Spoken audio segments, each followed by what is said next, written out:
others off of it. I'm grateful that the fire still burns just as bright today and that this organization has let me chase that fire for well over a decade. Nothing excites me more than continuing to chase greatness with everyone here on and off the field. Let's get to work. Hashtag year 16. I love Larry Fitzgerald. He's a first ballot Hall of Famer for sure, but this is huge for Josh Rosen and for Kingsbury to have a veteran like Larry Fitzgerald, who's unique all on his own, but coming back and being in that situation and offering some stability. I think it's really important. My two favorite humans in the league. Let's take Brady out. That's unfair. But I would say Brady, Fitzgerald, Russell Wilson. Just love them as people. I love Larry Fitzgerald. He did a sideline interview about a year ago. Remember, I came on the air the next day. He did a sideline interview. He was fascinating. He travels the world. He gave these incredible answers on the sideline. You're like, very rarely do I watch a pro athlete and think, I want to go to dinner and ask him 100 questions. Well, he's very low-key Oh, guy, he's the best. He's very consistent. Like I said, he's a first-round Hall of Famer. He's number 2 in career receiving yards behind Jerry Rice by more than 6,000 yards, but he could still pass Tony Gonzalez for second on career receptions list. He needs 23 catches to pass Tony, so all-time great. Good stuff. Joy Taylor with the news. Well, that's the news. And thanks for stopping by. The Herd Lie News. All right. Overtime rules got Joy and I arguing. Let's go to Nick Wright via the Cowherd Global Satellite Network. Co-host First Things First. I've spit out my overtime belief system that football's not about fairness. College football's got a mythology of fairness, but in the end, the less exhausted team wins. What do you make of overtime? What would you do? Well, college football's overtime is entertaining, but it's absurd. It'd be entertaining to have NBA overtime go to a 2-on-2 contest or a horse competition, but we don't do that. Like, college football overtime, throw that out. And I say this as someone from Kansas City who the most heartbreaking sports loss of my life was Sunday. A Sunday that when it looked like the Patriots were going to win before Patrick Mahomes mounted the comeback, you called me, and for the first time in our relationship, I gave you the bleep you button, not answering this. And so I have all the reason to be bitter about the way that game ended. But overtime, the goal of sports is to win in regulation. If it goes to overtime, you have failed your goal. Fairness goes out the window. There was nothing unfair about the way that game ended for Kansas City. And by the way, they had a 3rd and 10 to force a punt. And where then a field goal would win it for them. Then another 3rd and 10 to force a punt. Once again, where a field goal would win it for them. Then a 3rd and 10 to force a field goal where a touchdown would win it for them. They had 3 opportunities to get off the field, and they simply couldn't do it. I have no issue with the NFL overtime whatsoever. The numbers that you were alluding to earlier are this. The same percentage of teams that win home versus road in regulation win home versus road in overtime under the new format. I do like that they eliminated that a field goal could win it on the very first possession. Yeah. Now that they've tweaked that, they don't need to tweak anything else. By the way, the D Ford play didn't get nearly the discussion. It wasn't the talking point of the pass interference call. But the D Ford play got people fired. And Patrick Mahomes could very well be Dan Marino. I don't think it will happen, but Marino in his second year was MVP, set records, and never got back. There are clear obstacles in the AFC, and frankly, in his own division with the Chargers. The impact of D Ford, to me, is the most under-talked, discussed play of the weekend. You're from Kansas City. What do you make of it? Yeah, I mean, it's the most tragic sports moment of my life. I mean, your golden god, Tom Brady, throws his 3rd awful interception of the game.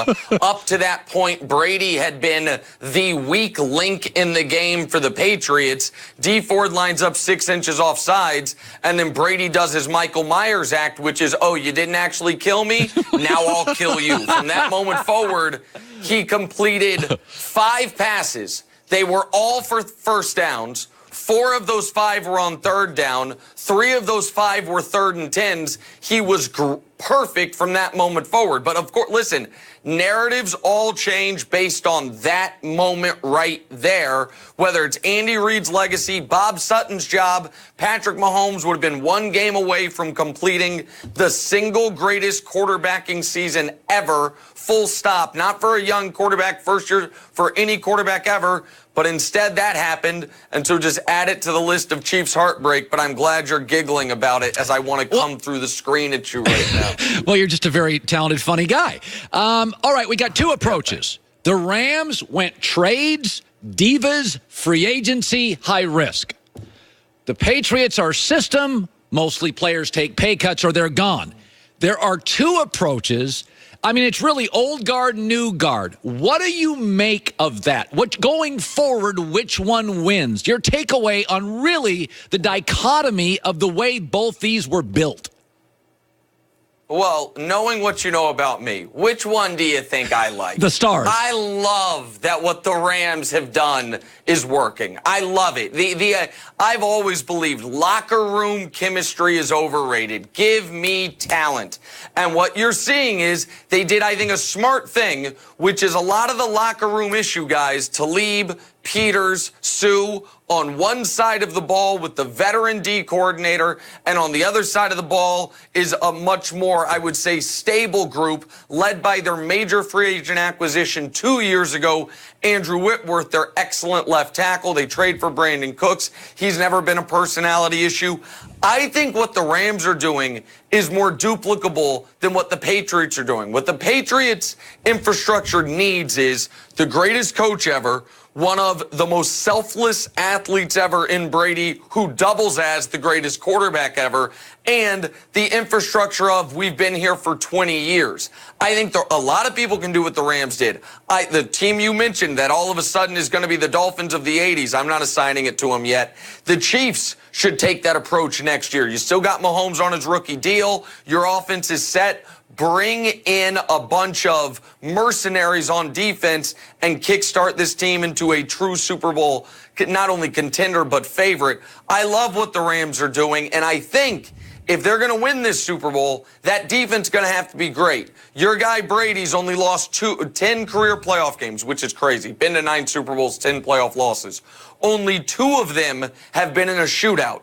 The Peyton Manning comeback in 2006 and last year's Super Bowl. Every other Patriots playoff loss, they've been held to 21 or fewer. The way to beat these guys, it's very difficult, but it's to stymie their offense, not to try to keep up with it. By the way, you know what? I was just thinking about this as you talked. The Warriors drive you crazy. They're going to win again. The Patriots drive you nuts. They could win again. You love Westbrook, and he's now the second best player on his team. That's not even arguable right now.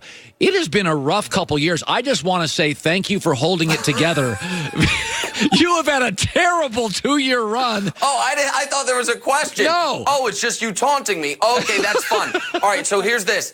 I would like, if you could, if my friends John Galley or Sam Batesh or any of the great Dave Pagan production folks, if you could just run back at some point in the show this amazing Colin Cowherd quote, which is, you know my 2 favorite people in sports?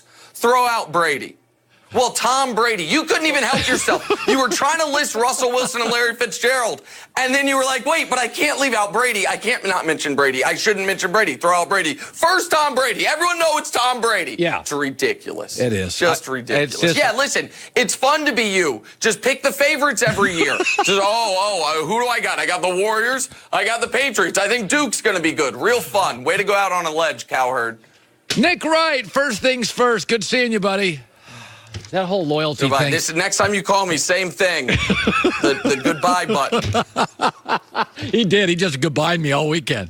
I wasn't taunting him. I was just reminding him that they were going to lose to the Patriots. I was consoling him. Exactly. I wanted to help my friend who was losing to my favorite team of all time in a humiliating fashion. Coming up next, at this time of the year, I always feel the same way about sports my whole life, except this year. And I'll explain that coming back. Sleep, unfortunately, for a lot of people, formerly me, can be a real struggle. And Joy, are you a good sleeper, Joy? Sometimes.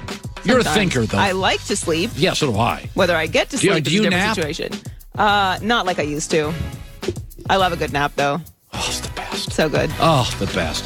I do it on my Casper mattress. They have something called the Wave that's different than other premium mattresses. Advanced ergonomic system aligns your body at 33 points head to toe. So it gives you the support where you need it and the relief where you want it. And the Wave, 5 layers, premium foam, highly responsive. It gets rid humidity fighting wool infused cover, regulates the temperature. Try it right now, the Casper Wave, 100 nights risk free. They'll even ship it for free and give you the free white glove delivery and setup included. Just go to casper.com/wave, code HERD. Terms and conditions apply. Fees could apply in Hawaii and Alaska.